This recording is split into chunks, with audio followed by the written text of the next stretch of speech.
Hello, everyone. I'm Flavio from Contagem, a big city in the southeast of Brazil. I am very happy to be participating in this summit.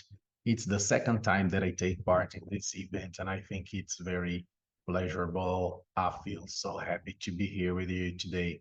And I should say that I'm sorry for not being alive with you, so I should record this video so that you could be taking part in this activity. But uh, I am very glad that the organization provided me with this opportunity.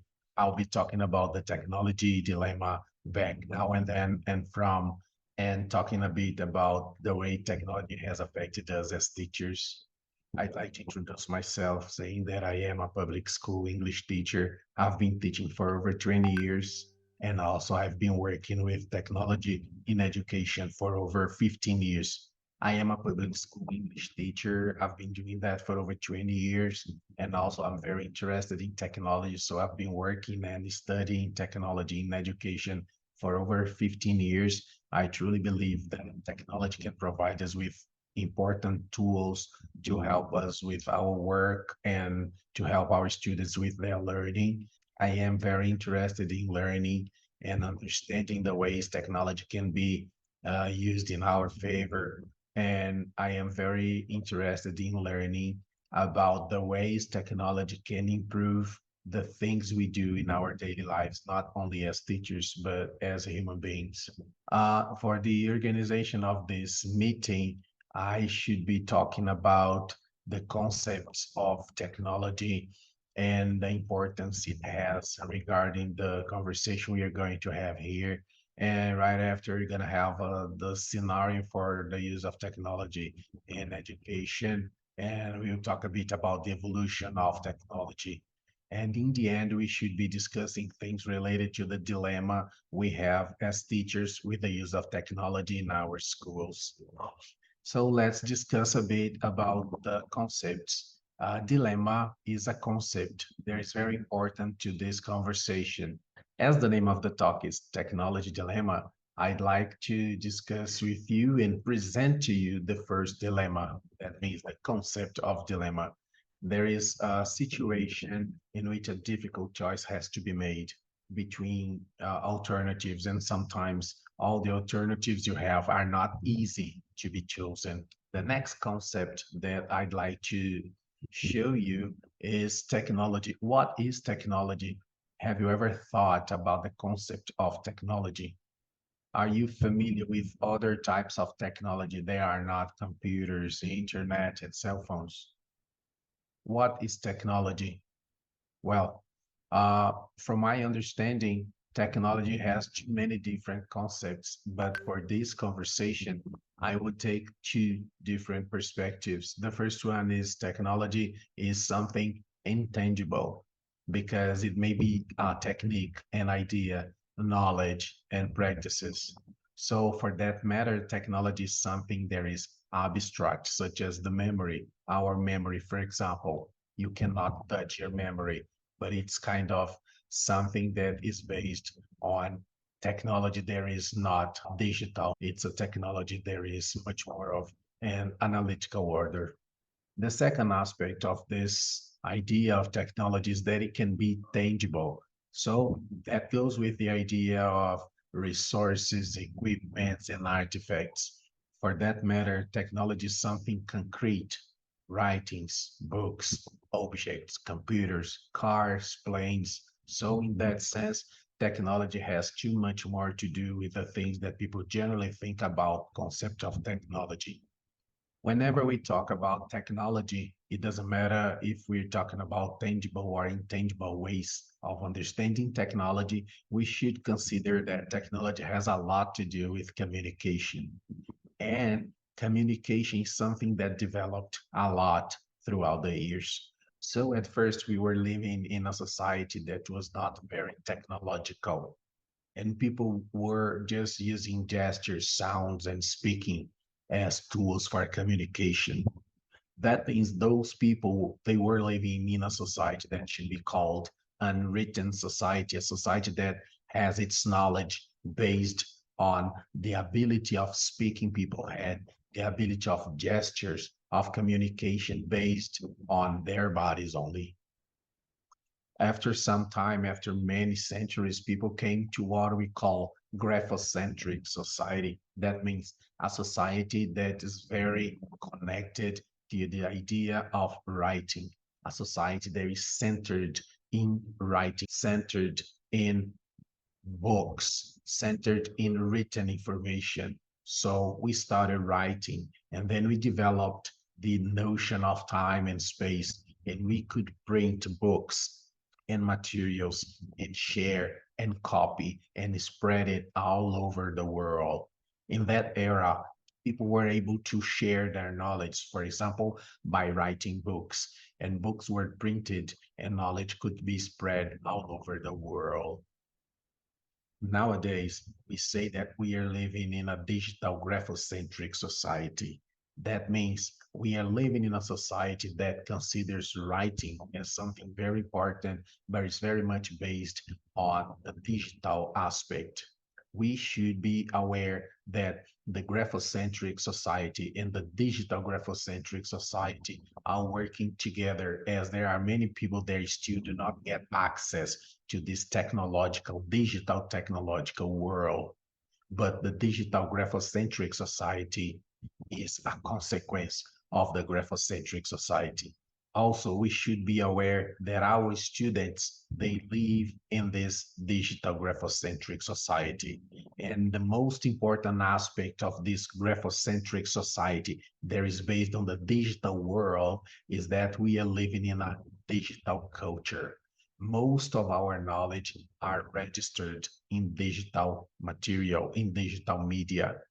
So it's also important to understand that now we have much more access to much more information than all human beings have always had in the past. We are immersed in a world of digital material, digital applications, and digital resources. And all these things, they come to our classes. They may be in our schools, they may be in our lives. And so it's very difficult for us to get rid of these things. But this digital aspect of life can be very important for us if we know how to use them in our favor. At the same time that we should be aware of all this material in the digital media, in the digital aspect, we should understand that our students need to learn how to deal with all that information. In the past, teachers used to be helping students to understand and to work with books, written books. Nowadays, it's very, very different because people have access both to the analogical world and to the digital world, to the analogical material and to the digital material. People have access to a plethora of different materials, and our students sometimes get lost. But nowadays, our students are immersed in this digital world. And even though some of them may be very good at dealing with the digital technologies they have access to, many of them are not aware of what to do with this technology. And this is our duty to be working with that matter. Digital literacy is a competence that everybody needs nowadays. In nowadays world, people deal a lot with the digital scenario, and teachers are the one who can help students to improve their critical thinking skills, to deal with this information, with this material, with these apps, with all this digital paraphernalia. But we are the ones who can help them improve their critical thinking skills. According to Coscarelli and Ribeiro, digital literacy is concerned to the social practices of reading and producing text in digital environments. Most of us learned how to read and write using paper, pen, pencil, and a notebook. But nowadays, the students we have are familiar with this, but they also are familiar with the digital aspect of writing and reading. Are we? Also, I should say that the school is the most important agency of literacy in society, but it's not the only one, according to Kleiman. But what does that mean? That means that the students can learn at school, the students can learn in their families, in the neighborhood, with people from the church, with their friends, but The place that are designed for learning is the school. So we have a very important duty in this digital world. We are the ones that can help students develop better digital skills. We are the ones that can help students develop better critical thinking skills. We are the ones that can help students identify fake news on the internet. We are the ones that can help them develop their writing, their reading by using the computers, their cell phones, but also the books. Analyzing this slide, how many icons do you know? Are you able to use all of these apps which are represented by the icons? Do we have to know all these icons? Do we have to know everything? Talking about capacity and storage and quantity, YouTube only has around 3.7 million new videos uploaded every day. At the same time that the Play Store for Android has around 3,700 apps added to its store. And Apple Store has around 800 new apps published. Android has around 3.5 million apps, and Apple Store has around 1.6 million apps. Do we need all of this? Do we know all of them? How much do we know? What you don't know that you don't know? What do you know? What you know that you don't know? Our brain has the store capacity of around 3.5 petabytes. That means 3 million hours of digital video, or more than 300 years. Our brain is a perfect machine. But do we have to fill it with all the information in the world? Or can we do it? How much do we know? How much information do we store in our brains? How much information can we deal with every day? And as teachers, how much information is necessary for us to be a good teacher? Alvin Toffler is an American futurologist that wrote many different books about the future of humankind with the use of technology. This is his most famous quotation, and I love it. The illiterates of the future are not those who can't read or write, but those who cannot learn, unlearn, and relearn. Sometimes we, as teachers, are not in the place of learning. Sometimes we are in the need of unlearning new things so that we can work better with all the information we have in our brains. 8 steps during the tech challenge. Integration of digital technology. It's very important for us as teachers to be able to integrate digital technologies in our daily lives. We cannot avoid that. It's something that we cannot go against. It's the future. Equity of access to digital technology in education. We should be caring about providing students with access, but we should be aware that many of the students might have problems with that. Awareness of privacy and security of sensitive awareness of privacy and security of sensitive student data. It's our job to take care of students' data because we deal with this all the time. And we should be aware and we should know that there are bad people out there who want to get our students' personal data and information to do very bad things. Developing digital skills for students and teachers. Sometimes it's our duty to be teaching another teacher how to use this tool or that tool. But also, We should care about our students' digital literacy. So first, we have to care about our own digital literacy so that we may be able to help students with theirs. Digital technologies must not replace the work of teachers. Good teachers, are always going to be necessary. We are not going to be replaced, but we should analyze the scenario, take advantages of the use of technology, use technology as a helper, use technology as a tool so that we can be adapted to the new era. The impact on how students learn and emotionally develop. In our classes, we should not be taking into consideration that all the students are the same because they learn differently, they come from different environments, and it's our job to be aware of this situation. Also, our students have emotions and they demonstrate their emotions in our classes. We have to be taking this into consideration. Ethical and moral approach to using digital technologies. It's very important for us to improve our critical thinking skills and to be aware of the situations, the bad situations that can help, the bad situations that can happen in our classes with the use of technology. Awareness of quality of information available to students.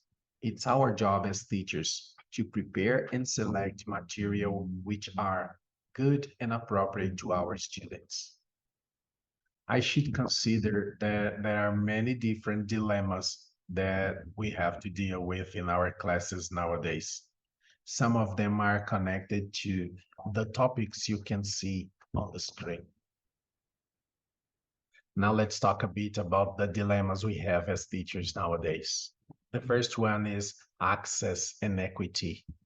That means not all students have equal access to technology and the internet. And this is something that creates educational disparities, as some students may lack access to devices or reliable connectivity. Teachers need to ensure that all students have equal learning opportunities despite varying access levels. It's very hard, it's very difficult, but sometimes we should be using our creativity to provide students with other possibilities for getting the activities done, for example. But this is something that is very, very important, access and equity. The second dilemma is about the quality of content. Assessing the quality and relevance of online educational content can be challenging. Teachers must select appropriate materials that meet their students' needs and align it with academic standards. It's very, very hard because the internet can provide us with lots and lots of information. But most of the time, teachers do not have access to a good internet connection. But many times, teachers do not have access to this material. Other teachers do not know how to find them. And something that is very important, some teachers are not handy. They do not find it easy to select materials that are appropriate for their classes. The number three, motivation and engagement. Technology can be both a powerful teaching tool and a potential distractions. Teachers need strategies to keep students motivated and engaged in a digital classroom environment. It's very hard because sometimes students just want to be dealing with games and things to have fun on the internet, and they find different ways to have fun with the material we provide them with if it's based on a digital technological aspect, and it's very, very hard. So it's a dilemma to use or not to use this technological tool in our classes. Professional development. Many teachers may not have received sufficient training to effectively integrate technology into their teaching. They require opportunities for professional development to learn how to use technological tools in their teaching practice. Because maybe sometimes some people, they know how to use the technology but they do not know how to apply this technology in their classes. It's very hard once the school provides the teacher with the infrastructure, but do not provide the teachers with training. So teachers get lost. Privacy and security. Concerns about student data collection and privacy have grown with increased technology use. Teachers are responsible for safeguarding their students' personal information and ensuring their security of the platforms and apps they use. It's very, very important to take care of these things. We should not be taking photos of our students and posting them everywhere. We should not be dealing with students' personal data and sharing them with people from outside of the schools without their parents' consent. So we should be aware of uh, our country's laws regarding personal data. Most of the times, our students are teenagers and children, and so their parents have to be involved in the decisions we make. The next topic is information overload. It's very easy to get lost in the internet. Technology provides access to vast amounts of information. Teachers must help students develop skills to evaluate and filter information effectively in a digital and rich environment. Technology tools and human interaction. Teachers face the challenge of striking the right balance between using technology and maintaining personal interactions with students. They aim to harness technology's benefits while preserving the personal connection and relationships in education.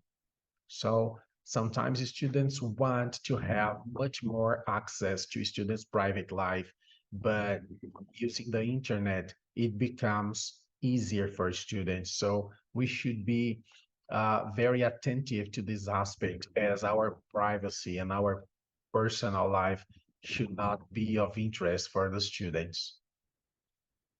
Assessment and evaluation. Technology can assist in collecting data or students' performance. However, teachers encounter difficulties in assessing learning fairly and effectively, especially in online learning environments. These are the distinct challenges that teachers encounter. Sometimes we have access to very different tools, but we are not aware of the ones should be used or of the ones which are more appropriate for the use in our classes. So we have to be talking to our colleagues, to our managers and directors so that they can help us deal with that situation. So as far as I could understand from my readings and from my observation, I can say that these are the distinct challenges that teachers encounter when it comes to technology in education. Addressing these challenges is essential for successfully integrating technology into the educational process while ensuring equitable access and effective learning outcomes. Thank you very much.